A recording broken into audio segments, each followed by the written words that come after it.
results and swing can put you in so much stress where you are unable to control. And I think that's where the true skill lies, right? Like, I think for a lot of people, when you put them into stress, you see like, oh, you actually don't have that much skill in pursuing. Like you've done a very good job at curating your life so these moments don't arise. But now that they're there, you're kind of lost. Like you don't really know what to do. Hey guys, welcome to this week's episode of the Seeking Balance podcast. This week we have Simon Welsch. Simon is a performance coach just like myself, with his main area of focus being things like longevity of performance, fitness, nutrition, lifestyle choices like sleep, as well as focusing on mental game and mindset. We get into a very deep discussion about mental game and mindset and how his area of focus and mine interplay with each other and enhance your ability to be your best at the table. We do get a bit carried away with my particular points of interest, but that does happen on this podcast. So without further ado, I bring you Simon Welsch.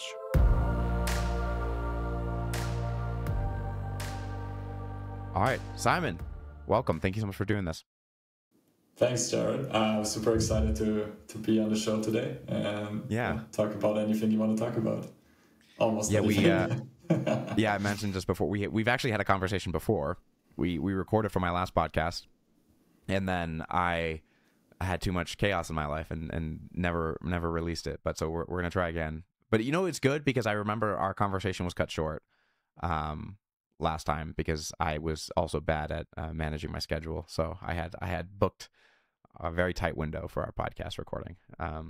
So hopefully we get into more things today. Cool. Yeah, today we got as much space as we want, so that's great. Yeah. Awesome.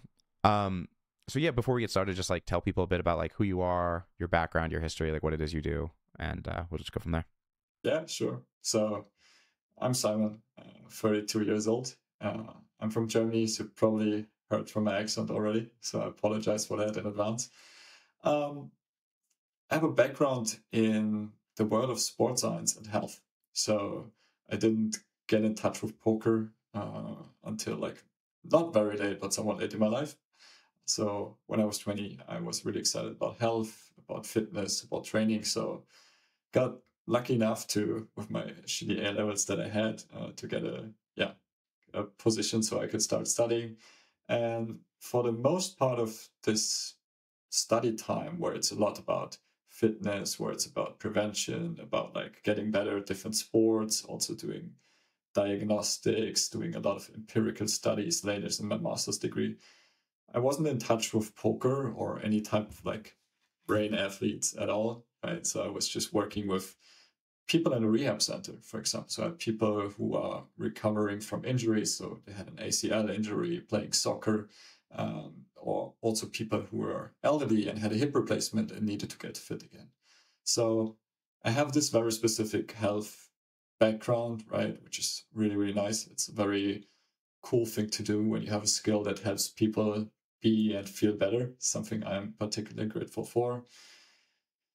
And for about 6 years now, I think I'm also working in the world of poker. And the reason I got there was basically a friend of mine got immensely successful at poker. So when I started studying, he started crushing MTTs live and online. And we were disconnected during our studies. And then during the time where I wrote my master's degree, he was like, hey man, I'm going to retire from poker. Do you want to come to Vienna with me and work for me as a fitness coach? And I'm like, yeah, I'm just going to finish my studies. I don't have any huge opportunities coming up. So going to come and work for you on your health.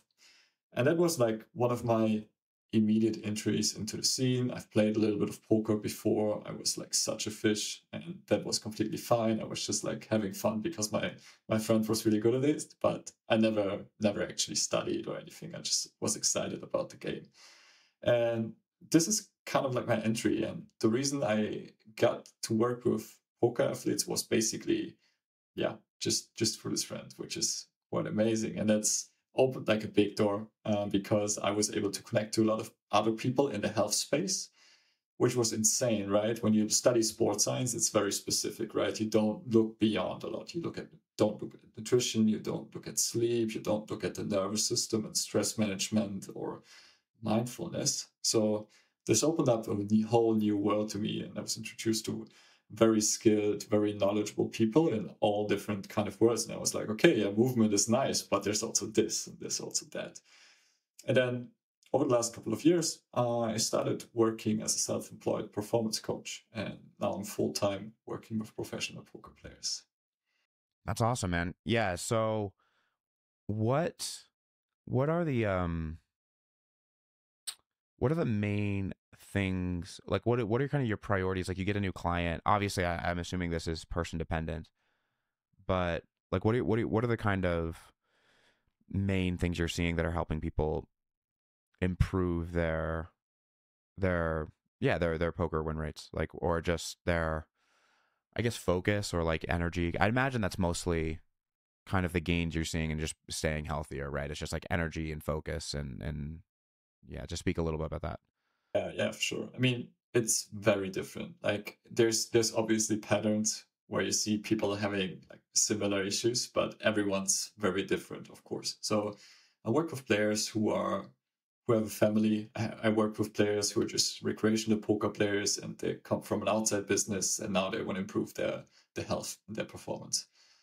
For a lot of people, I think the main issue is like balancing poker and life. I think that's still one of the main challenges that people have. So balancing family life with going on life trips, for example, and at the same time managing other projects. So I have people coming in which say like, okay, I do study, I do try to live a healthy lifestyle in general. I try to be with my family, but at the same time, I really understand that my demands from poker and all of the other work that I do are becoming too high in a way where I start having challenges, for example, with my sleep, for example, with my body weight, with my self-confidence. And a lot of it comes down to then really analyzing their lifestyle and the particular challenges they have, and then starting with a very basic plan. So I usually don't start with rocket science and like taking like a very specific supplement. No, it's mainly starting to move, starting to have some sunlight, starting to eat vegetables again. Like it's always like sounds super crazy when it's like, okay, I'm a performance coach, but actually I always start with the basics. And if a person already has the basics drilled down, then I say, cool, let's look at your training plan, define that a little bit more. Let's actually look at some supplements. Let's look at some hacks. So it depends a lot. Yeah. Yeah, it's interesting because I think you and I approach this from almost opposite angles, in the sense that if someone came to me and they're like, well, I'm having a hard time with like balancing my life, which I agree, that is a very, very common problem. I view this as like an emotional regulation problem. If someone is like, my natural pursuit of life is that I'm out of balance, like I'm just like, I'm shifting between putting way too much into one thing and then avoiding it entirely, and then, or like I'm just like swinging between these extremes of something.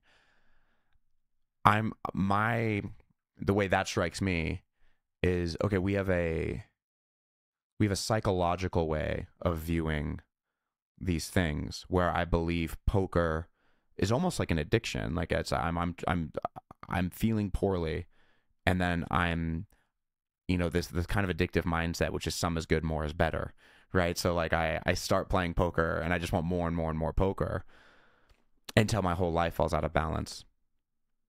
So for me, but this is, we've spoken before, and like part of this is because this is also more my background, like this is what I'm familiar with. But how do you do you blend any of these kind of considerations into the way that you work with people, or do you trust, because I can see this from, do you kind of trust that this kind of will sort itself out once people have adequate rest, adequate diets, adequate, you know what I'm saying? That's a really good question. I really like this question because like I have so many people who are winners for decades, and they still have these cash game sessions where they come to me on a Monday morning like, Simon, I messed up. Right? It's like I played too long, I was losing, I tilted, and I kept playing and I kept playing worse and I kept losing, and I canceled my appointment with my friend So I had this session a couple of weeks ago with a player who's fit. Like, he's in his 50s, but he's just a long time winner. And he just told me, like, I wasn't able to do it. He eats well, he doesn't drink alcohol, like all of that stuff, but he just, for once, got into this pattern, and he wasn't able to quit, even though, like, subconsciously and consciously he should have quit. So I believe you have to tackle it from both ends. And usually what I do when something is more on the psychological side, to a certain extent, I can help, right? I can help people set up rules. I can support them in, like, being better in that situation when till the cures and you're not able to stop. But that's definitely not my specialty.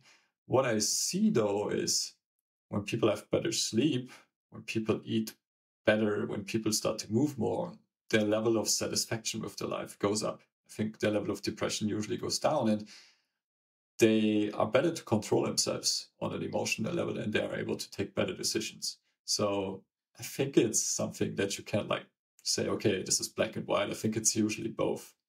Yeah. And it's kind of like a skill. And, you know, and even in meditation, like if you start doing more and more, like meditation is a big part of my background. You know, I sit 2 silent retreats a year. And when you're, especially a beginning meditator, you know, you really want a kind of one approach fits all solution to different kinds of psychological suffering that might arise.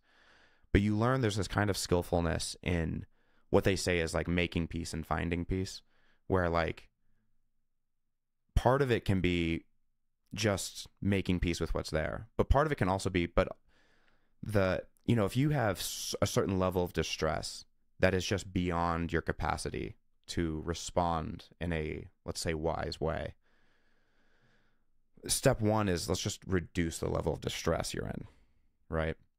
I still think it does leave this problem of life is unpredictable. You're going to hit a level of stress in your nervous system in situations where we have to have also ways of approaching, like, what do we do when that happens? Like, is there a skillfulness in the middle of distress that we can't fix, that we can find? And I think that's kind of, you know, for the person who's in the middle of the session and they just kind of, it just falls off the rails. I think what gets revealed there is a lack of skillfulness in the midst of certain mental states, where it's like, once I put you here, there's obviously wisdom in curating your life so that those arise less often, but there's also an importance of making sure that when they arise, we have some mental flexibility around what we can do in those moments.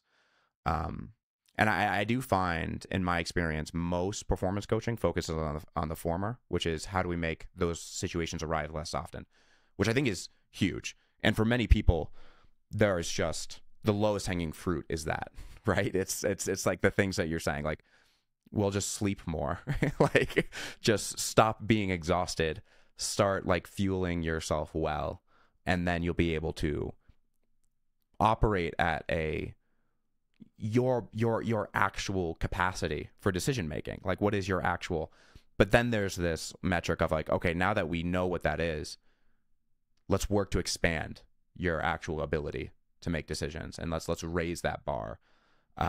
There's the Stoic philosopher, I'm going to butcher his name, Epictetus, but he used to say, like, don't show me, I think the actual quote, which I always think is backwards, but he would say, like, don't show me your weights, show me your shoulders, or something.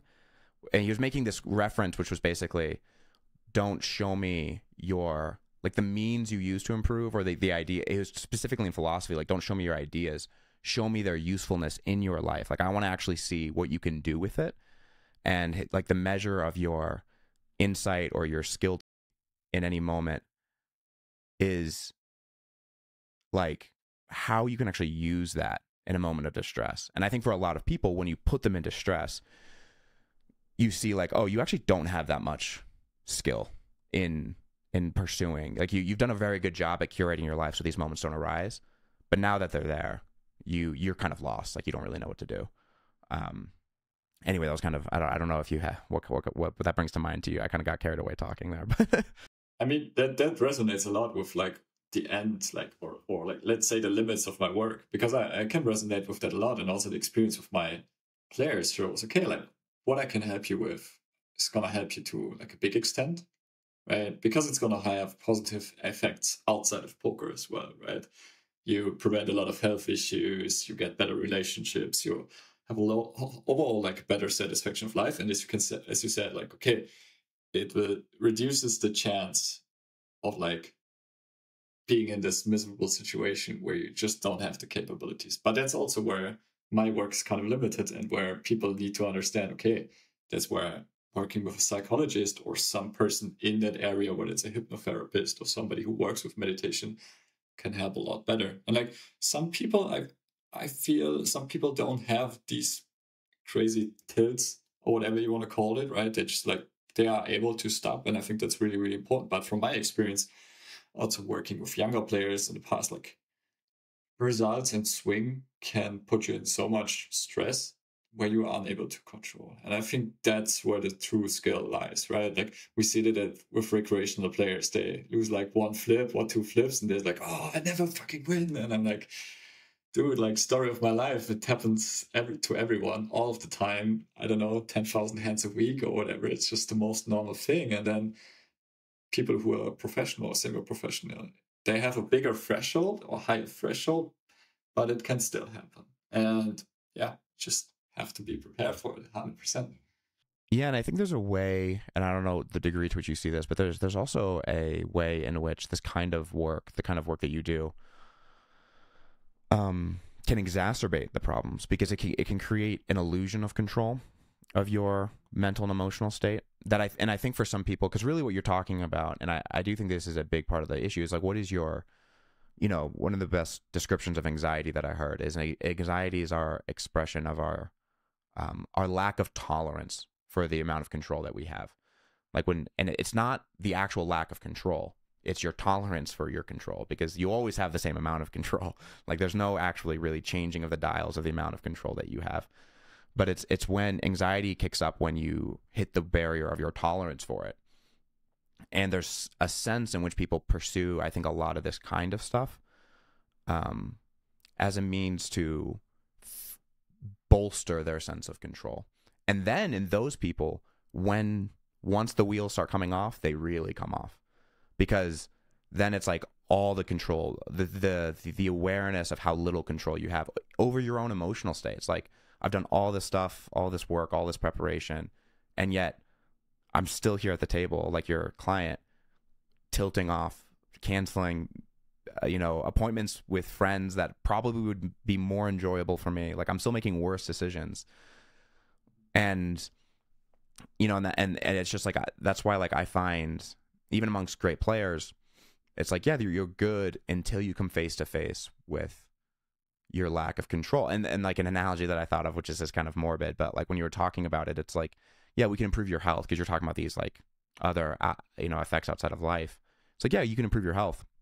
It's not going to change the fact that you're going to die someday, and like, but some people pursue health as a means of avoiding that idea that like, I'm going to like, that doesn't change the fact that you're still going to have to confront your own mortality.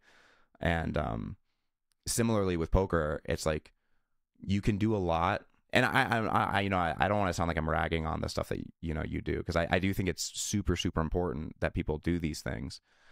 But at the same time, I do think it's really important that we be mindful of why we're doing it. Like, what do you think is the outcome of this? Because if you're doing it with an understanding that these things affect you and you care for yourself, so I want to just curate better experiences for myself to the degree to which I can, I think that's really wise and wholesome. But if you're doing it with this sense that if I just dial all these things perfectly enough, I'll never experience this again, you're lying to yourself, and you still have this challenge of what do you do when these moments come up.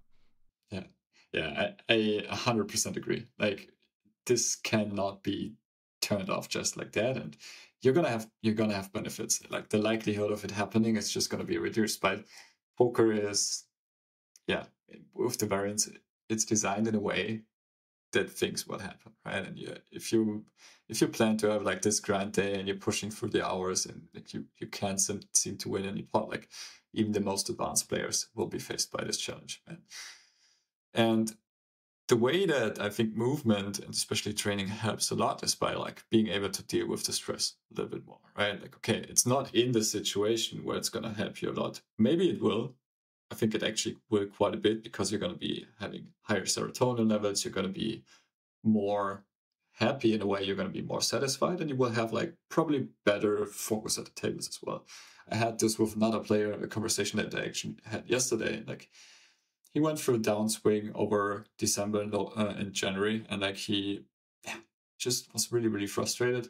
He was playing with a strategy that was very exploitative, very aggressive, that worked out well over the last year. And it suddenly turned around. People were counter-exploiting him, and he just needed to make some adaptations, right? He needed to turn things around, work on his foundation, and think about a different strategy. And he was so frustrated that he was not able to pursue any other things in his life anymore, which was huge, like a huge impact on how crazy this impact of not having the results and being frustrated and having to change has on your whole well-being. When he was playing like 15 to 20 hours a week, it's not like something that was totally encompassing and surrounding all his life. He was able to do other things off the tables, right? And he needed some time. He needed to take a break. And actually, I talked to him yesterday, and he started working out again. It's like not like a huge training plan, but like 2 to 3 basic strength training sessions. And he was like, it helps me so much. It's like, literally, I'm feeling so much better. I'm so happy when I go to bed at night, and it's so satisfactory that I'm now also able to put in the study work, like working on my fundamentals and being fine with this new process of working on this strategy, and maybe not winning every session, but seeing that the results turn around and I can get it back to a positive trajectory. And like, that's where movement and training and just like doing a couple of deadlifts, some bench pressing, all of that helped a lot to him. So there is definitely some positivity in it. Yeah, and I think you're developing what's interesting with specifically physical training. There's a few things that I think are, there's 3 things that I think are really important about that. One, in the process of doing it, you are also training self-regulation. Just in the process of going through something that is physically strenuous and coping with the fact that your body is enduring stress and experiencing it in a positive way, if you will, like to push yourself and to challenge yourself, like to do something. That itself is a process of self-regulation. And so you are developing that skill that I think is important. The second thing is, I think there's something really to, so much about our mental life is a metaphor for something more physical and more tangible. And like, if you look at any concept, it can always be boiled down. That's why we use metaphor so often, like climbing the corporate ladder, or like we always use these things that feel, they have this somatic sense to it, right? And I think there is something to when you physically feel capable and confident and physically strong, there is a metaphorical impact on your mental state. Like you mentally feel stronger. Like I was in the Navy, and I went through some pretty strenuous training. I went through SEAL training, I went through BUDS. I quit in BUDS, but the process of challenging yourself and feeling physically capable of enduring difficulty, I can say translates to your ability to endure mental difficulty. Like the sense that when I'm at a table, I know I can handle myself physically in difficult situations. That has a consequence mentally. So I think that's a big thing as well. And then the third thing, which I think is arguably the most important, is when you distribute where you get your well-being, it puts less pressure on any single thing to work out well, right? And you see this, there's this book, Status Games, where he talks about how there are studies that show when people are engaged in multiple status games, like multiple ways of pursuing high status, which status is really just your sense of value from a community. But when you're engaged in multiple of them, people have higher sense of well-being, they perform better, they live better.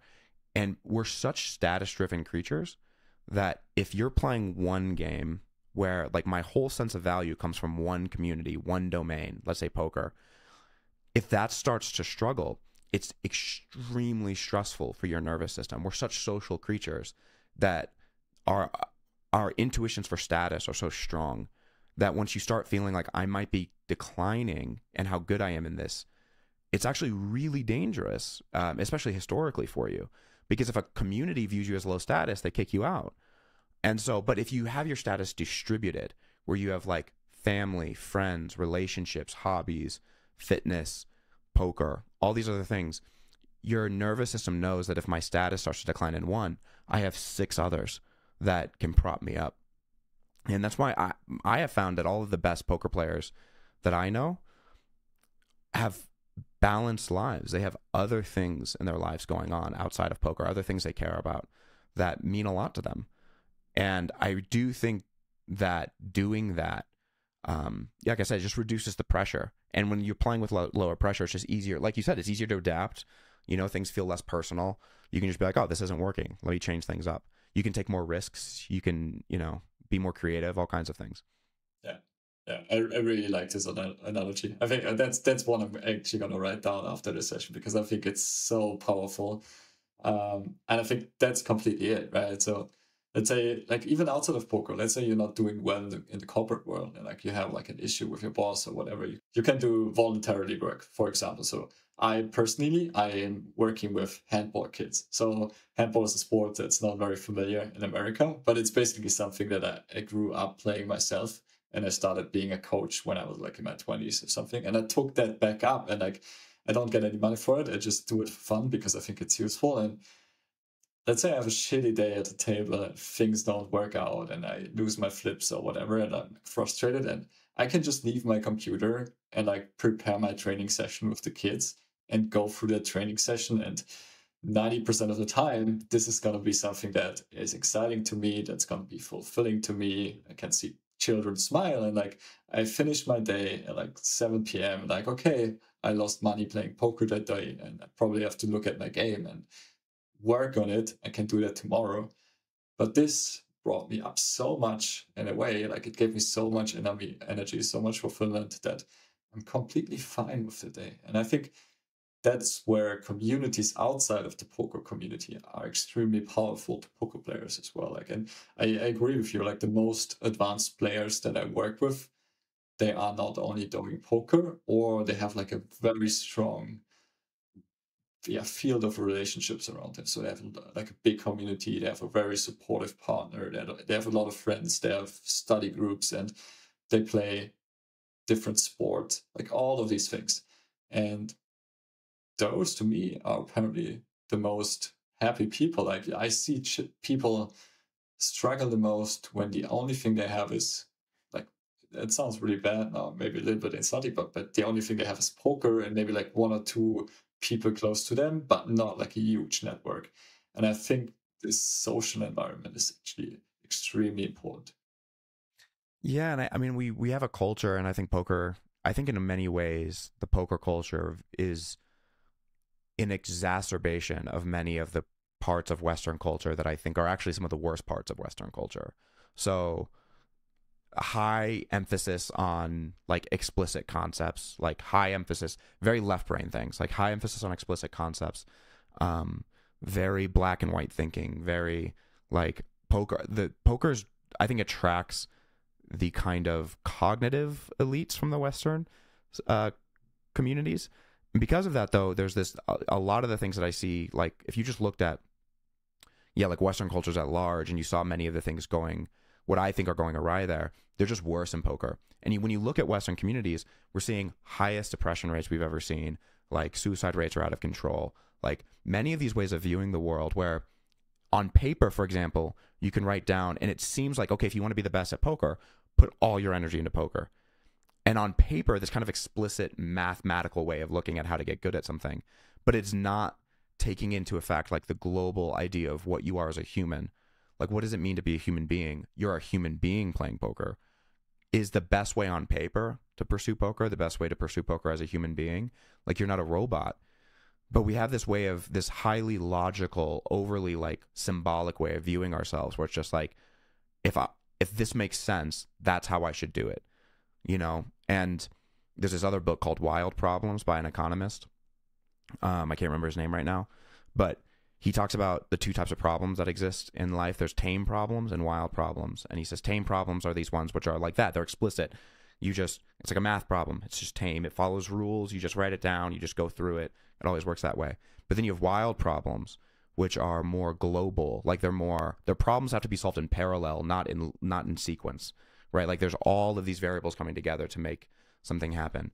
And most human problems, the things that matter to us, are wild problems. They're difficult to understand. It's a global process, and like your performance at the poker table is one of these things where this isn't a linear problem you can solve for. Like this is a thing for which every area in your life will come together to create someone who can perform well. And I think there's not enough people speaking to how important it is to have a well-balanced life. And it's not just a sacrifice. Like it's not just for your well-being. It's like also because it will also help you accomplish your goals better. The more balanced your life is, the fuller you are as a human, the more fully you can show up at the table, and the less pressure is put on the game, and also the less often you feel like you're sacrificing something that matters to you. You know, it's like I have a family, and to your point of, you know, the handball thing for you, like if I have a really rough day in any domain of my life, I can reliably feel great about showing up and being a great father. And the thing is, the better I do that, the more that I do that, the more time I dedicate, the more I make that a priority in my life. When I am playing poker, the less torn I feel about playing poker and not spending time with my family, right? And so the funny thing is the people who feel this conflict are the ones that are denying, that have this or that switch in their brain. They're either like not doing nearly enough poker and spending all their time with their families, and then they're feeling like when they're with their family, they're feeling like they should be doing more poker things, or vice versa. Instead of realizing that you're a complete person, for you to do best at both, which just includes for any of you out there with a family, for you to be the best family person you can be, best father, whatever role that you take, you need to be the best. You need to be a whole person. You need to pursue these other things. You know, like if I want to be the best father I can, my family can't become a symbolic representation of me foregoing something that really matters to me, like poker, right? Like if my time with my family represents to me denying a part of myself that really matters to me, I'm going to become a worse parent. And similarly, if poker becomes a symbol of me denying my family, I'm going to become a worse poker player. And so like balance is the way for you to achieve the highest level of performance in anything you care about. Yeah, I fully agree. And like that's where I think especially a lot of young players struggle, like coming into this. Like a lot of the, let's say, older people that I work with, I know that they have this kind of figured out. Like they understand the impact the family, the surrounding has on their well-being. The impact of, I had a meeting with a player the other day. He's also like a very long-term winning player. He's like my age, middle 30s. He already has a family. He's like, yeah, it's a kind of a long way going to Vienna and taking like an ice bath and going to the sauna with my friends that I have in the poker world. But it's so meaningful to me to drive there. So it's so meaningful to me that I just drive there for 1 hour, be there for 1 hour and drive 1 hour back, because the impact it has on my well-being, just the social surrounding, going through this experience of an ice bath, for example, so meaningful to me that I'm willing to like take half of my day off, or half of my day that I'm not spending with my family. And it's like a very more, let's say it's like a more diverging approach to life. Like you know where you can get your well-being from, and like you have always something to fall back to. And if it's just physical training, for me that's it a lot, right? Like when I have like a really bad day at the poker tables, I know if I'm going close to failure in a certain set, and I'm like getting that accomplishment myself, it really helps me to take that well-being into the rest of my day. I also show up as a better partner to my wife as well, right? Like I have a shitty session and I say, hey Laura, I'm going down, I'm gonna hit the gym, and I'm feel frustrated, I'm tilted or whatever, and I come back up and like, hey, everything's fine, I love you. This is literally how it happens to me. Not often, right? Like when those days happens where you actually feel the impact of variance on an emotional level, this is how I can always solve it. And like it will not go away completely, but like to a very big extent. And that's huge. And I think it's so crucial. And like we all have these different roles. And once we understand poker takes up too much space, right? You have expectations from other people, from your partner, from your family, and these conflicts start to occur. They will naturally occur, and then you will have to think about yourself, and that's really, really important. And then most of the time, what I realized, people put in more work into poker, too much work into poker when it's not going well. And it's usually the opposite of what they should be doing. They should be taking time off, study a little bit, play a lot less, spend time with the family, go out for a walk, do some hiking or whatever, and then come back with like a more balanced, a more targeted approach. Yeah, I mean, and it speaks to like what I think, like again, what to me, why I view so many of these things as an issue of learning to regulate. Like, how much do you know how to regulate? And I think a lot of people never really ask themselves honestly, why do I even want to be great at poker? Like, why do I want this? And for a lot of people, the reason why we want to be great at it is because we believe it'll get us a sense of belonging and community and love. And if I'm great at this, people will love me. And what that actually is a reach for co-regulation, right? People are believing that people will, if I can succeed in this community or at this thing, I will get adoration or respect or whatever I think I'll get from people. And that will make me feel better. That's a co-regulative act, right? That people will love me. And to your point of like going to family or taking time away, people are not skilled regulators. So everyone is pursuing regulation. So a lot of times when things go bad in poker, they're pouring more into poker because they believe this is my one thing that's going to help me regulate the way that I feel. The only way that I can feel better is if I win at this game, right? If I perform better. And like similarly, that's why a lot of independent people don't know how to co-regulate in a relationship, for example. That it's not weakness to go to somebody and be like, this felt like shit. And for someone to be there for you and to help you regulate and go through that with you, you know. But, or also, like you said, like self-regulating, going out in nature, going to find these things, going to take a walk, realizing that the world is bigger than this thing that you're doing, you know. And, but, you know, because it's a one of my favorite quotes also from a therapist is like, if you, I can't remember who said it, but you know, you should always know what it is you're trying to get from something, from an act, because if your pursuit of that thing, the way you're pursuing anything you want, consistently results in you getting the opposite, this is a really good sign that there's some trauma in your life you need to work through.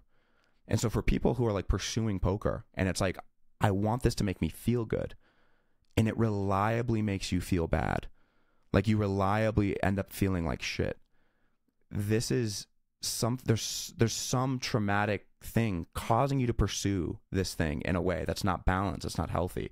Like you believe poker is going to make you feel good, and yet you always end up on these 10-hour study or play binges trying to feel better. You know, like something's not working here. You know, and similarly, like a lot of the stuff that you work with people on, like nutrition and training and sleep and that kind of stuff, these are all really just methods of self-regulation. These are all methods of just like healthy regulation. You're a human being who needs to self-regulate. And when things are going poorly, being like, look, I need to get some rest and some exercise and like a good meal and like go outside and then return to this thing regulated, ready to perform. You know, like it's a big shift once people can start asking themselves honestly, like, why are you binging? Like, what are you actually trying to get out of this? You know, because it's easy to look at what these tendencies cost you, like the bad things, you know, like it's easy to look at it and be like, oh, this gives me these bad effects. It's harder to say, yeah, but what do you get from it? Or at least what do you want to get from it? You know, and once you look at that, it's like, are there better ways to get that thing, you know? Yeah. I think that's very, very interesting. Like, I feel like a lot of players also that I've been working with, they pursue poker, but there's like a huge text context problem, right? So I went through training where it's like, okay, a way of creating stress is like a text context problem. And text is basically your personality, like you as a person, and context is obviously the environment you're in, right? So I had this young player that I worked with, and he's like, he was on a downswing and he didn't feel too well. Like he was over Christmas, he was with his parents, and like there was this huge problem, right? Like there's expectations from the family, like, okay, pursuing something normal, right? That is not poker. And he had this issue of like him feeling this conflict, him feeling these expectations, him also, especially we're in a time where he wasn't having the results that he wanted to achieve, and he was like feeling so off and so frustrated that he was like, with his personality and with what he is doing in the environment that he was in, he was feeling extremely bad. And like, okay, makes you feel bad, and it's fine if it happens for a day or so, right? When you can solve the situation for whatever reason you can. But when this causes stress for a certain period of time, that's when things really start to get serious and start to get problematic, because we release cortisol, we release adrenaline when we're not feeling safe and welcome in our environment. And when we have high cortisol levels, our blood sugar will be higher. We have dysregulations. We have challenges falling asleep. And like, okay, he's like 24 or 25. He's slim, he's sporty. It's completely okay. And if he can take this for like a certain period of time, but what if it persists? What if this goes on for a year, or 5 years, or even a decade? You can tell this person being constantly in stress, he will not be able to perform well, and he will not be unhealthy. That's where long-term disease can also happen, right? So I think that's really, really important to understand, like, what am I trying to achieve with this? Like, who am I trying to be accepted by? And also, is it worth it, right? Like, is this the way that I should be doing it? Or is this just a path where I'm going to feel distressed and where I'm not going to be accepted by the people that I want to be accepted by? So I think that can come with a lot of big problems, actually. Yeah. Yeah. And I think there's a reason there's a common trend with this in poker, because, I think the more that I work with people, the more I see how prevalent like ADD is in poker, for example, like ADHD and ADD. And ADD and ADHD is, so I think people are drawn to poker because of its flexibility, because of its looseness. But similarly, like ADHD is really common in people because it's really like a developmental condition where you weren't given enough, literally, attention as a child, or the right kind of attention, the right quality of attention as a child, to where that part of your brain that could regulate attention and feel safe didn't develop properly. So now you have self-regulatory problems. You don't know how to self-regulate. This is common with ADD. Your attention is really not agentful. Like you're prone to hyperfixating. I'm speaking as someone who's been diagnosed with ADHD.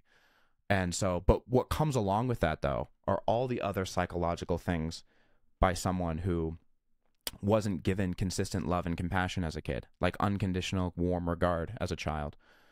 And what that is a strong tendency to try to prove yourself, like a strong tendency to feel like you have something to prove, like there's something wrong with me, like this, what Freud called the basic fault, the sense that there's something faulted at my core I need to fix.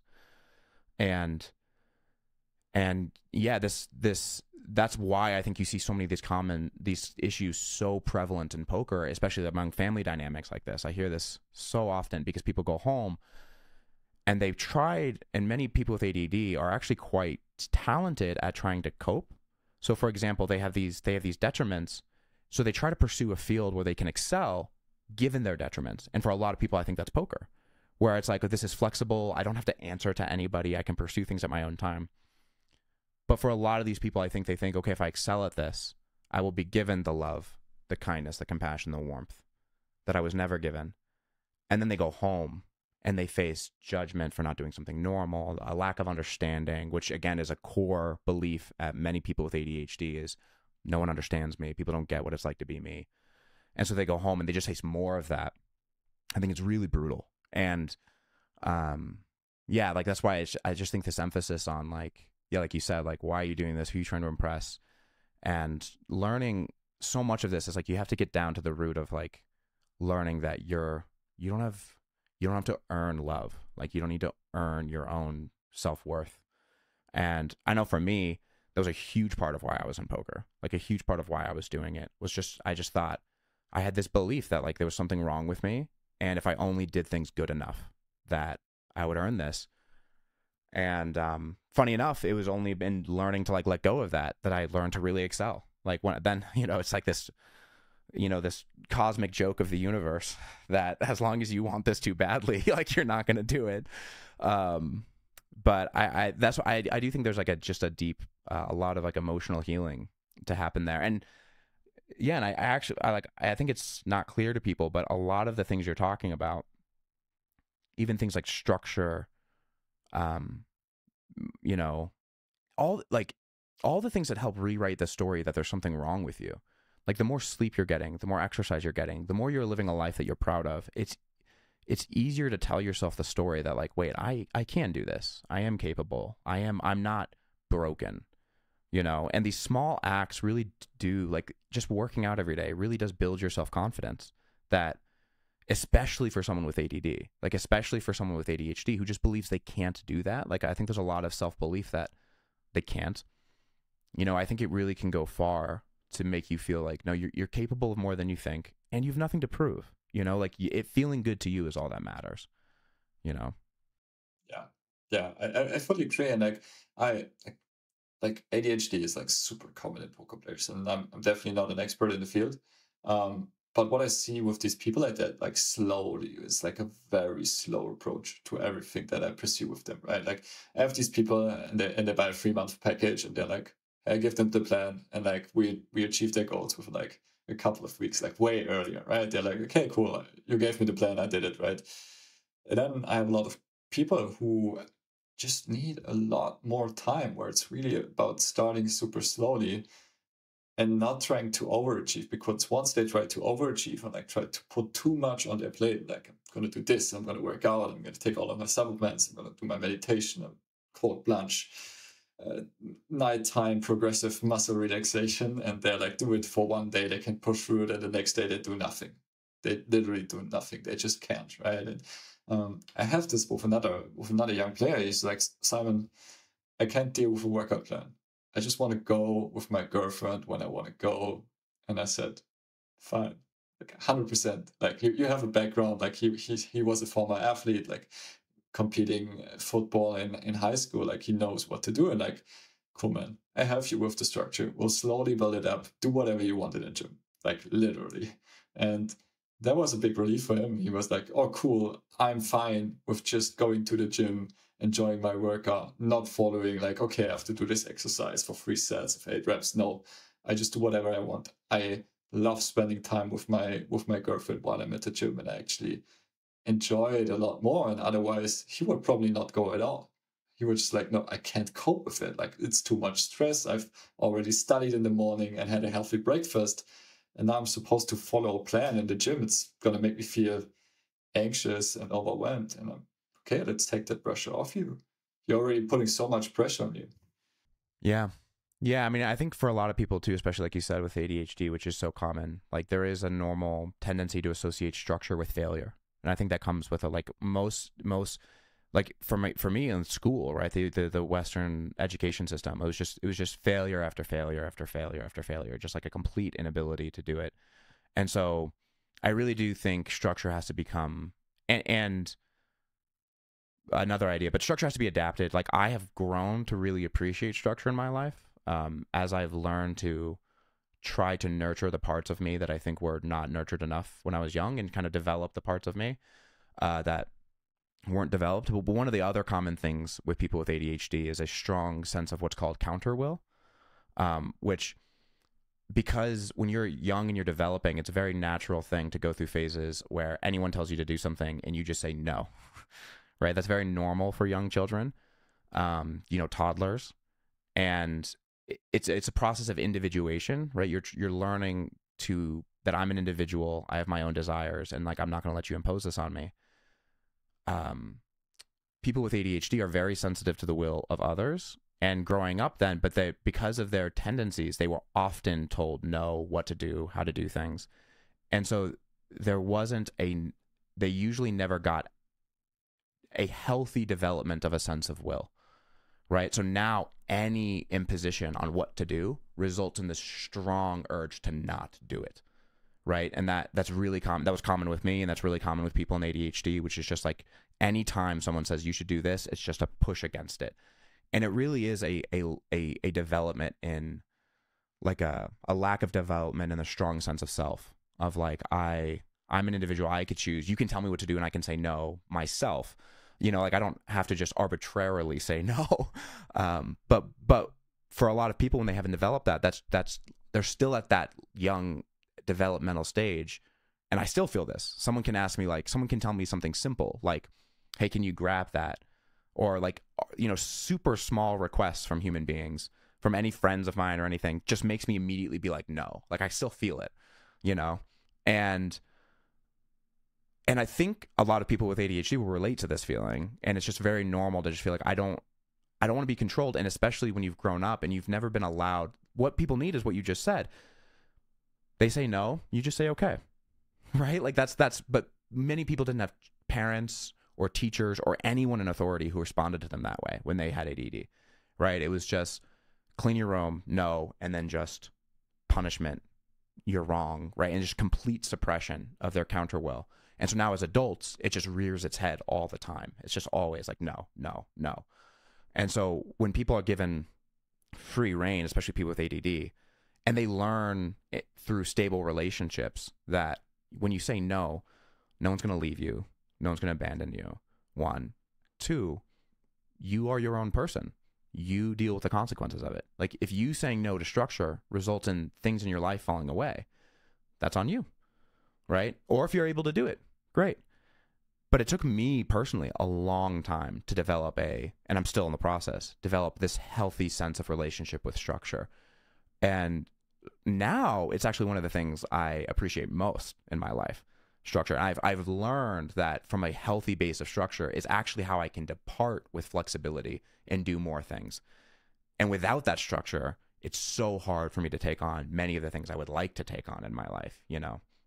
But I'm kind of just speaking now to many of the people who I know exist in poker with ADD that like I think they will resonate with this. But yeah, I'm sure there's going to be a lot of it, right? Like, and it's funny because I'm the complete opposite. Like whenever somebody asks me about something, I'm like immediately yes, right? So we're gonna move here in 2 months from now, and we're gonna sell the kitchen that we bought for the apartment that we rented. And like, I'm the worst negotiator. I'm literally the worst. So I was telling them, hey guys, yeah, I mean, like we're kind of the losers here because if you don't take our kitchen, then we kind of have to sell it out cheaply away. So like we're at the wrong part of negotiating here.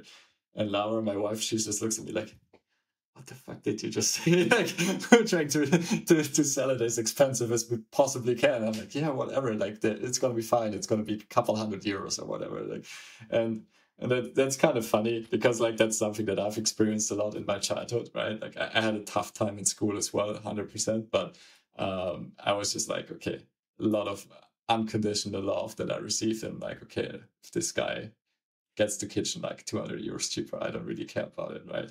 If I don't make these €200, and it's kind of funny. Did you have like, would you consider your parents very like loving and supportive? Yeah, 100%. Yeah. I mean, that's honestly the best gift anyone can be given in their life, in my opinion. Right? It's just like loving and supportive parents who made you feel like loved and supported. Because exactly what you're saying is like that is an expression of feeling. I think it's fine on average for kids to have difficulty in school and to receive discipline in school and all of that. I think a lot of the roles societally have been switched. Yeah. Where parents try to discipline and then they expect them to receive love outside the home. But honestly, like kindness from strangers means nothing to kids. Like it means so much less versus like love and you know, like I'm going to get my kids into sports intentionally because I want them to receive discipline outside the home. Right? Like I want them to receive, like if they're late somewhere or they're late and there are rules for doing things, I want them to get that not from me. Right? So like if they are late to practice or something and then there's consequences for that, they get to experience those consequences. But whenever they come home, they will experience nothing but like love and support and understanding. And like that is my goal for them. You know, because I think what you're saying is like that agreeableness, which I actually don't even think is bad negotiating, to be fair. Like, I think we have a distorted view of what negotiating is. Like, I think, you know, I was part of the sale of a company, the Ruse AI company, you know, and I think that the best negotiating stance is one of like genuine cooperation between both parties to figure out what's fair, you know, like it's just, if you're just honest, and that's the thing is if you're a human being with strong boundaries, which is like, there's just prices I'm not willing to accept, right? Like I can be honest with you about it, but if you also offer me a price that I think is unfair, I just say no, right? and that's the strongest negotiating stance, is when you're the most in tune with reality about what you think is fair, and when you just have you're just not going to be, you have your personal what you're willing to accept, and outside of that the answer is just no. And yeah 100%. I think I fully agree with this. Like, and being open, right?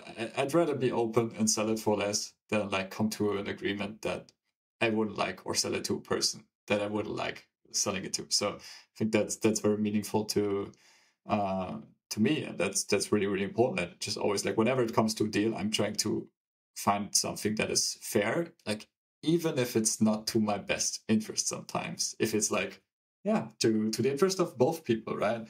And what you said, like, I think unconditional love and being accepted, I think that's so huge.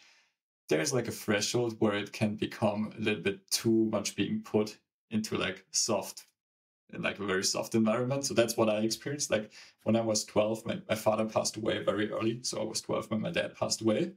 And he just had a stroke, like, very stressed person, a lot of work. And at the time I was 12, right? So what did my mom do?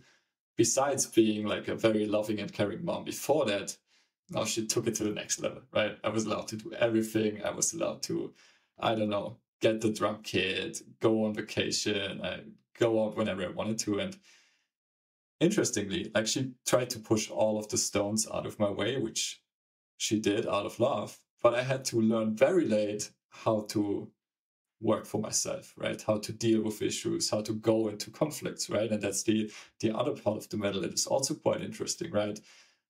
I know that I'm receiving unconditional love from my mom, and like, even now being 32, this is something that makes me feel extremely comfortable, right? But for the most part, some more challenge. I mean, school was way too challenging in Germany. Like, we narrowed down what used to happen in 9 years down to 8 years, and we were pushing more so people can go to college earlier. I was like, dude, I was in school for like 10 hours and then I had to do homework for 2 hours and then do sports. It was just stupid. Like, there was no room for recovery or anything. Like, that could have been less, 100%, and more freedom.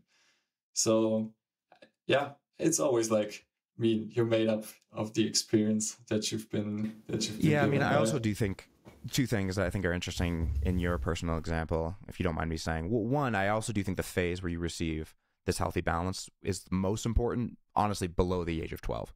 So even though after the age of 12 that can be really important, but below the age of 12, if you had more balanced approaches in your life, you probably benefited a lot from that. But also, I do think it's a mistake to associate unconditional love with free reign, right? Like, yeah. I think this is actually, well, one, it's a not a very sophisticated form of love, right? Like, if what's best for you, if you as my friend are doing something that I think is detrimental to you, it does not say anything about how much I love you for me to tell you that seems like a really dumb idea, you know? And similar, so like, interestingly enough, when they study what's called the helpful relationship, so Carl Rogers, this psychotherapist, did a lot of work in understanding, like, what is the relationship, and this is interesting for both of us as coaches, but like, what is the nature of the relationship that is most beneficial for people, but in all areas of life, like, what is the way to show up that is the most beneficial? And unconditional love is misleading, but the way he put it is unconditional warm regard or kind regard, positive regard, like unconditional positive regard, which basically just means no matter what you do, I'm not going to treat you like you're a bad person. That doesn't mean I'm not going to impose boundaries on you. Like, as a parent, for example, it just means you're not going to do something and I'm not going to attack your character, right? Like, I'm not going to attack who you are. And I think that's one of the most important things as a kid. But the second thing is empathy, which is the ability to, like, not just like this emotional form of empathy that we understand, but really view things from the other person's perspective. Like, understand, what do things symbolize for them? What do they mean to them? They like, you view the world in the way I don't view the world, you know? But the third one, which I think is really misunderstood in how to show up for people in any relationship, is congruence. And the third is showing up as a congruent person, which just means when I feel some way, I'm not hiding it from you.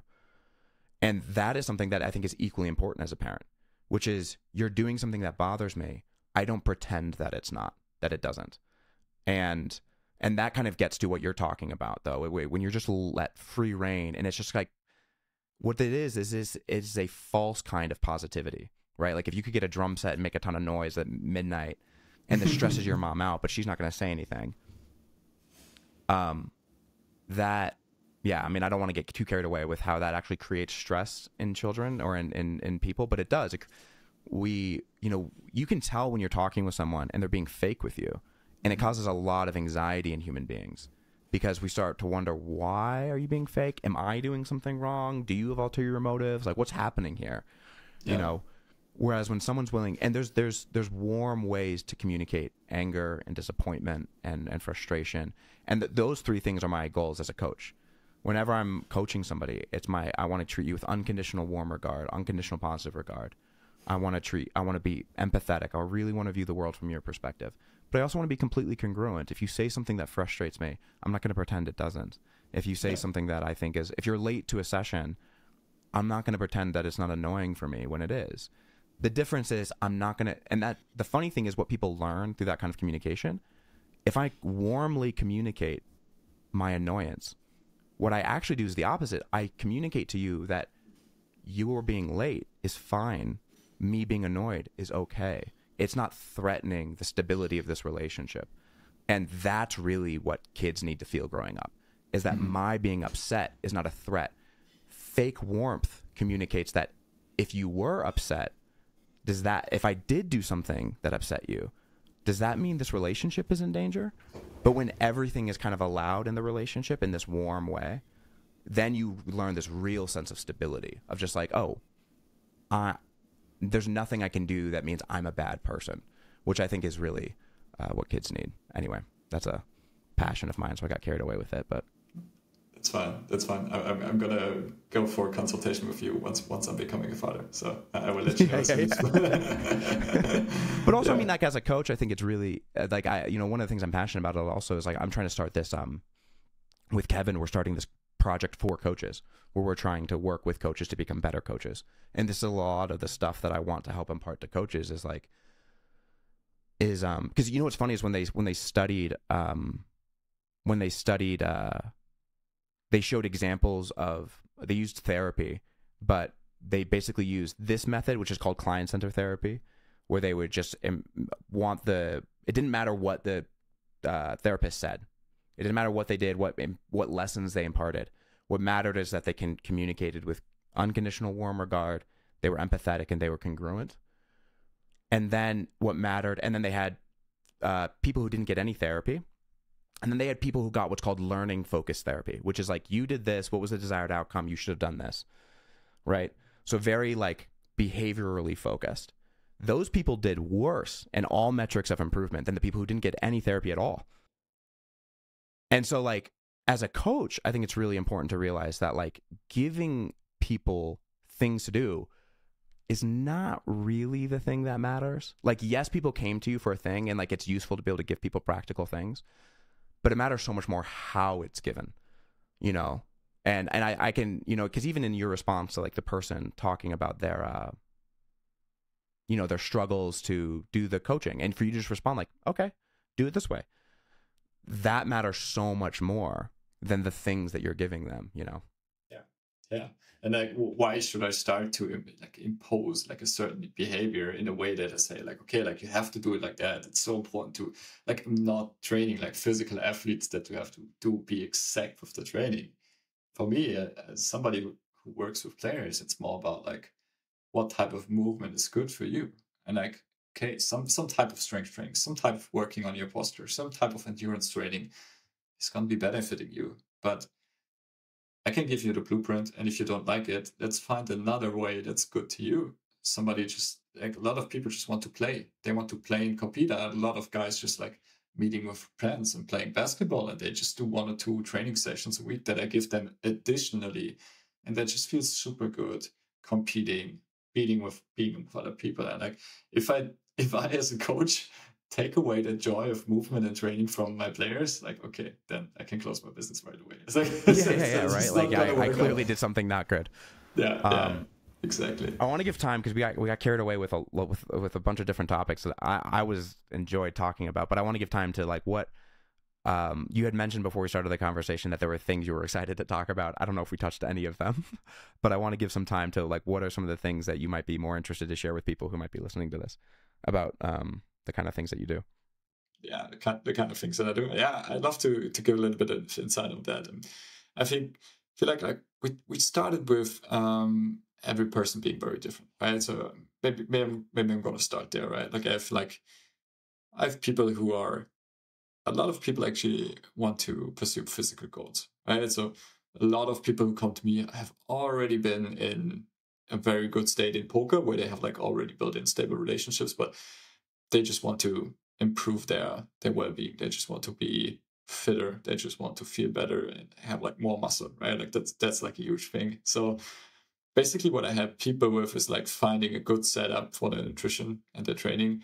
And it's very, very difficult to always do this online coaching, right? So I work with people in the US, I work with people in Taiwan and everywhere in Europe. So sometimes it's quite a big challenge. But the main thing is I really want to support people in a way of longevity. So maybe another anecdote that I would like to share is like another player that I worked with who's already in his 50s. He was like, I don't know how long I can play poker for, so I'm trying to make the most of the years that I have left in poker. And I'm like, what are you talking about? Yeah, my cognitive performance might decline at some point. And I'm like, nope, it's not gonna happen, right? Like everything that you're doing right now is actually going into a direction where you're going to prevent all of this, right? Okay, Alzheimer's disease happens on a genetic perspective, right? There's like a certain chance that we just cannot avoid, but everything that you are doing right now is getting there, right? And he was scared because he was believing there was this time constraint happening of basically,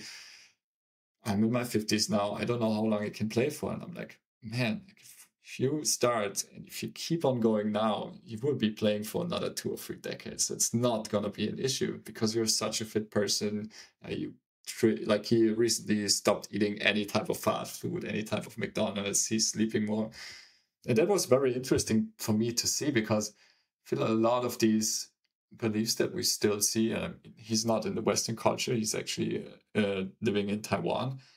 But a lot of the things that we see, and I think also in the generation where our parents are in, there's still this very limited mindset of like, yeah, when I'm getting older, I'm going to get sick. And that's something that I perceive as very, very interesting. That is not solely related to poker, but something that truly excites me. Because I believe there's people underestimate how big the power is that you have when it comes to changing your life, right? Like everybody thinks right now that Brian Johnson is the craziest person in the world doing all of this crazy $1 million biohacking thing, and he's like wasting so much money and energy.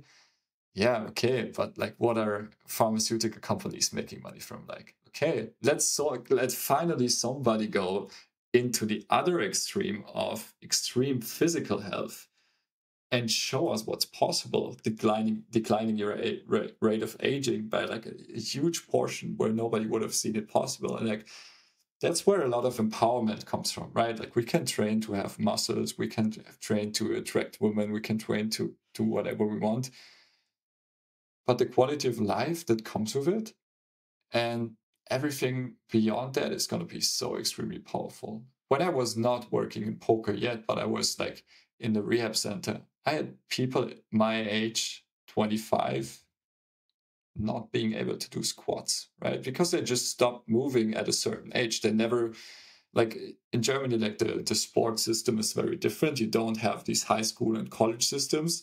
It's more like a voluntarily training club that you join, which is very, very cheap for the family. And you have like voluntarily trainers. So something where I'm coaching right now.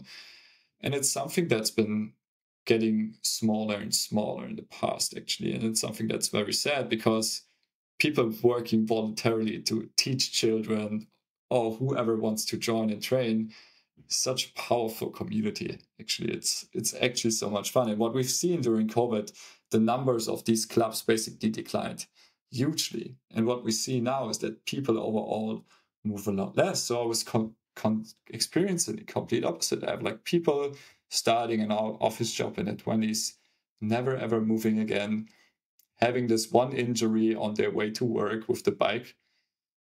And because of them not being physically resilient anymore, they are now already having this huge problem of not being able to cope with an injury. And so I had to start a training plan with them, and it was like, wow, it was truly surprising to me how unfit somebody can already be. And like, that's just something where we need to change things around. And it's not something that happens in the poker industry, but something where we as people who are fit can have a big impact on society. We see so many people with chronic disease already starting at like a super early age. And yeah, I think that's going to be one of the major challenges in the Western hemisphere. Yeah, I think if you've never been a part of some kind of serious, let's say like athletic program, like, you know, I was in the Navy and I was in EOD, which is like a special operations community. And so we had a lot of physical training support, but we would also do a lot where injuries were just pretty likely, you know, like you were doing a lot of pretty physically intense stuff. I think if you've never experienced getting injured, first of all, getting injured while fit, and then also getting good recovery advice and how quickly your body can recover. Like your body's really good at recovering when done properly and when your baseline is at a pretty decent level. You know, like if you're in good shape and you take care of yourself and you get injured and then you take care of yourself afterwards, you know, you see so many people who just like deal with injuries for like a decade or something, you know, or like I had a lower back problem going through all of training in the Navy. Well, one, when you're in the Navy, you just don't talk about injuries because you don't want to get kicked out or rolled. So you just lie. You're like, no, I feel great. Yeah. So you just, but so I had this, but what was amazing was that when I finally got to my unit and, you know, we had good physical support, I went to our physical therapist and I was like, yeah, I've had this like lower back pain for like, I don't know, 2.5 years now, that just like sometimes it becomes so crippling that like I can't walk. It was really bad. But what was amazing was like she just like looked, was like, yeah, so you want to have some strength imbalances because of the nature of the training that I was doing, right? So like in stuff like BUD/S, you would just do lunges for like hours, you know, and so like you would end up with natural like muscular imbalances. But two, she was like, yeah, you also just have like unhealthy muscle, like it's just like knotted, like you just need to roll out and stretch. And like she gave me some specific exercises. I'm not kidding. Within a week, maybe, this pain that had been bothering me for, you know, 2.5 years was virtually gone. And, you know, like the more, and now like something, and then so funny, if I slack on my rehab in any way, I still have, you know, remnants of it. It will crop back up after, again, maybe a year of ignoring physical training, but nowhere near to the extreme that it did. And again, it's just a reminder to get back on taking care of myself. And when I do, it just goes away. And I think for a lot of people, if you've never experienced this kind of turnaround in like a physical, I don't want to say disability, but like, you know, like an injury, it's easy to just have the mindset. I mean, I kind of have this, my view of my back at this point was kind of like, this is just pain I have. Like, this is, you know, this is just pain I have. This is just what I'm going to deal with. But, you know, when I'm 32 now, almost forgot. My experience has been one of getting in better and better shape year after year. Like, it was clear that I was more, I guess, athletically capable when I was maybe 24. But I knew so little. Like, I knew so little about how to take care of myself, how to maximize training to get the exact results I was wanting. Like, how to, and like, once you can actually just like, and, you know, I was listening to a podcast of a guy who's a trainer who's like in his 60s and was getting asked this. And he goes, no, I feel like I'm, you know, I just am getting better and better at fine tuning my body year after year after year. Like, I just have more and more knowledge. I know my body better. I know how it responds better. And he's like, I feel like I'm getting in better and better shape. And this is a guy in his 60s. But my experience from even 24 to now has been, that's definitely true. Like, I'm feeling, I'm smarter. I stretch more. I take care of myself more. I eat better. You know, and the result of it is like, I feel like I'm on a better trajectory towards health in my 40s than I ever was in my 20s. You know, like if I just kept doing what I was doing in my 20s, I'd be dead by now or something, you know? But I think a lot of people don't have this intuition. They just think that like, you just age, you get old, like you said, you get sick, you break down, and then you die. And I think it's been we've been seeing a lot of research that's like the degree to which that has to happen. Like, our ancestors have been a horrible metric for the degree to which this is necessary. It's obviously necessary to some degree, and I'm a big proponent of accepting your mortality, but also there's, like you said, mental decline, cognitive decline, largely unnecessary, physical decline to the degree that we think, and in the ways that we think, I think largely unnecessary. Like, yes, your skin's going to lose elasticity. Yes, like there's going to be visual signs, but you can stay healthy, fit, strong, and bone density. Like, you can build bone density young, and that doesn't really go away like as much. Like, it can stay for a long time. Yeah. It's funny because I resonate with this a lot, right? Studying sports science, you do a lot of training, right? You have like multiple courses, and I was like, in the first semester, I was also experiencing overtraining, which is like too much demand for too little recovery, right? And you start feeling really tired, your sleep gets worse, and I was like, had no clue about nutrition, had no clue about sleep, and I was just like feeling miserable, having like muscle soreness all of the time, really, really badly. And like now I'm 32 as well, and I'm just thinking like, of course, okay, I could jump higher when I was 22. I could maybe run 100 meters a little bit faster than now, but now I don't have any pain. Like, I used to also have back pain from handball. It's basically like javelin throw. You're throwing a ball, you go into hyperextension, and if you don't have like good control over your core, it's going to feel really bad if you just do it too often. And the doctor basically told me, but when I was 22, like, oh yeah, you just keep on cycling. You have to stop like handball and everything that you're doing completely. I'm like, I was crying back in the day because I stopped playing handball, obviously, because it was like really putting a lot of stress on my body. But then I realized, oh, my back's better. I'm going to keep on lifting. I'm going to keep on doing endurance training. And now I'm like, okay, I'm still deadlifting like 200 kilos or whatever because I can, and I don't have any issues at all. Like, and that's just the mindset, right? Like, okay, maybe I'm not doing this anymore when I'm 65, but maybe I can do 80% of it. And the quality of my life is going to be still extremely high when I'm going to be in my 60s. And I also accept mortality. I think it's completely fine. But for the extent that I want to live, I want to be able to play with my children, play with grandchildren, like be there, be in support of the community that I'm in. And that's just not going to happen when I'm physically incapable. So I have to take care of myself. And quality of life is just so much better. And I just, yeah, like for now, like I feel a lot better also when it comes to my nutrition, right? So when I was in my 20s, I had no freaking clue. So you would do like training in the morning, you would attend like a lecture, and then you would go to the pasta place, right? You have like a pasta for €2.50 right next to the university, like super cheap. And then the next lecture, you're basically like falling asleep. You have like this huge food coma. And I just, like, I had a very fixed mindset at the time. I was like, yeah, when I eat, I get tired. It's like, so very, very simple and very, very stupid. And then I started at some point in my career, like taking nutrition more into consideration, like, because I never had any issues, right? I was always like muscular. I was always like slim. I was just like tired when I was eating. But then I learned, oh, okay, like there's actually a connection to the brain. And if you eat the right stuff at the right time, in the right state of mind, you're actually feeling great. You don't feel an impact of like eating at all. And it's awesome. And you have less inflammation, you have less joint pain and whatever. So I think that's like a big part of it, like just getting out of this fixed mindset. And I think a lot of people that we coach, they have a growth mindset, they see the opportunities. But yeah, for me personally, working in rehab, I just had to deal with this like fixed mindset. And yeah, that's just my disease. There's not much I can do about it. And like, why am I even coming here? And I experienced that a lot. So yeah. If anything, the people we coach, I think have too growth of mindset, in my opinion. But I was gonna say on nutrition, my approach to nutrition is very macro heavy. Like I focus on macros far more than anything else. Like what are your thoughts on this?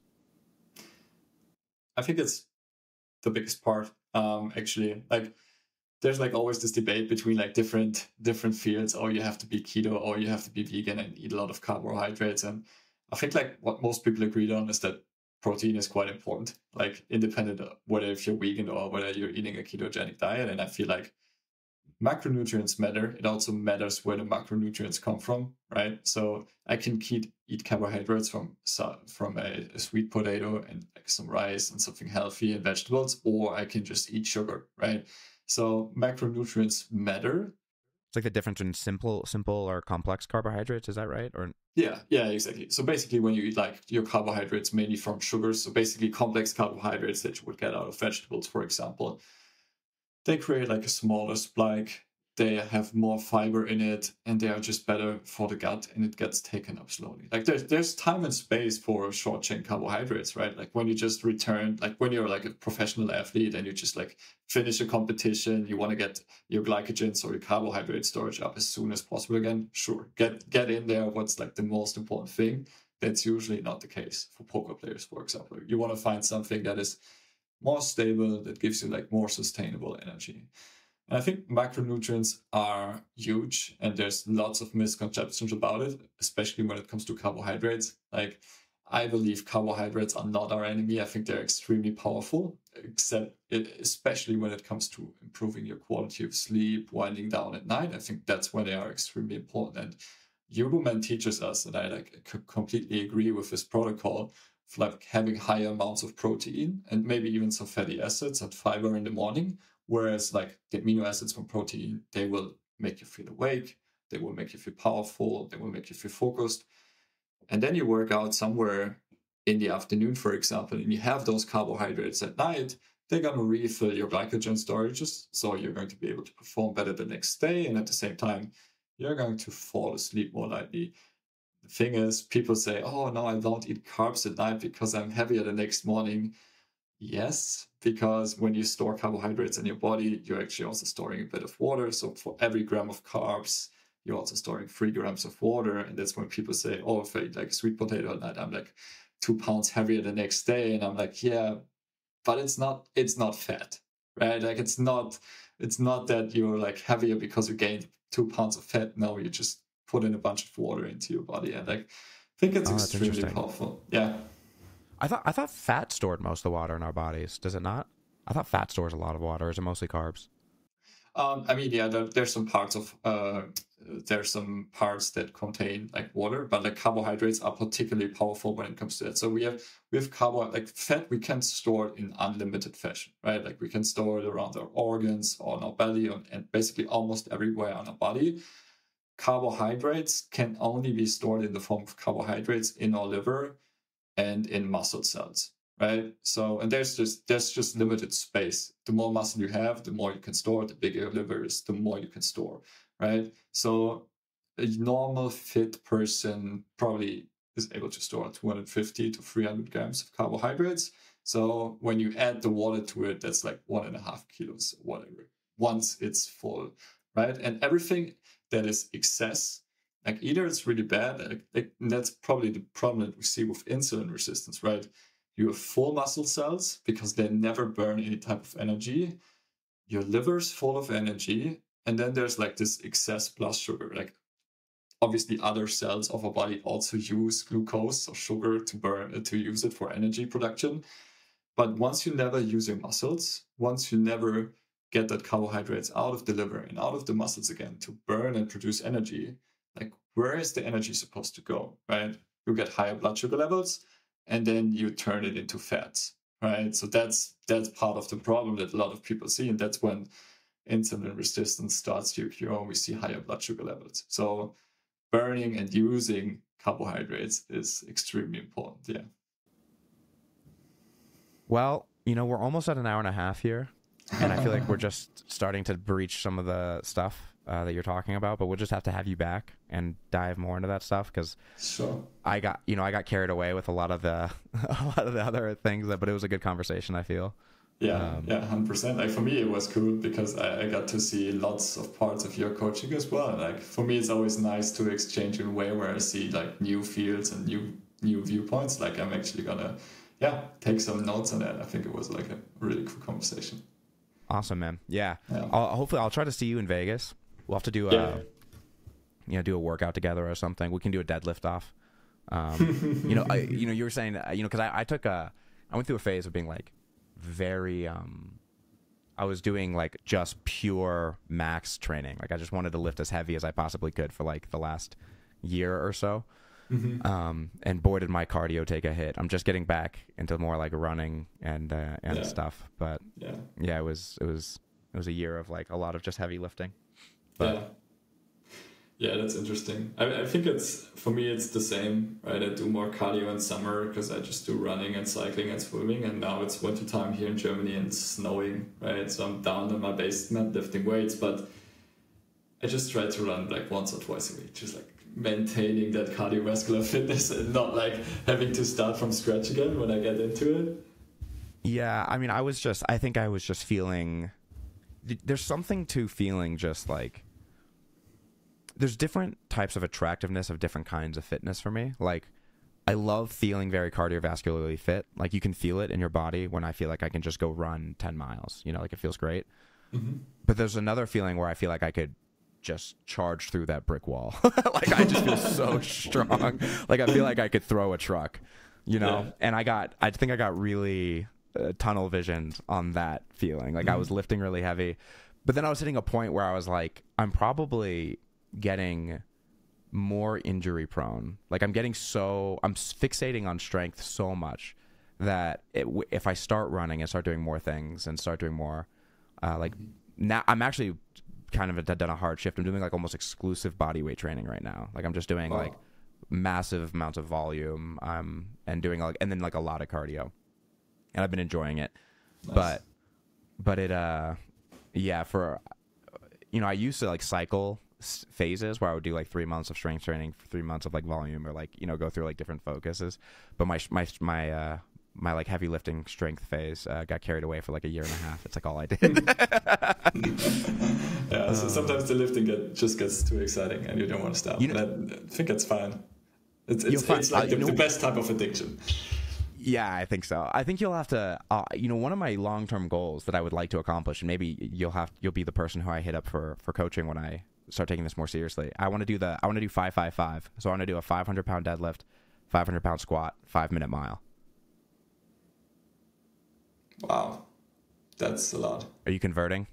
Yeah, I'm converting. I think it's like 250 kilos. So 250 kilos. So I think it's 230 kilos, but it's still huge. Yeah. Yeah, 230 kilos. Yeah, sure. Yeah, 250 would be 550. You're right. It's like 230. So I already had the deadlift.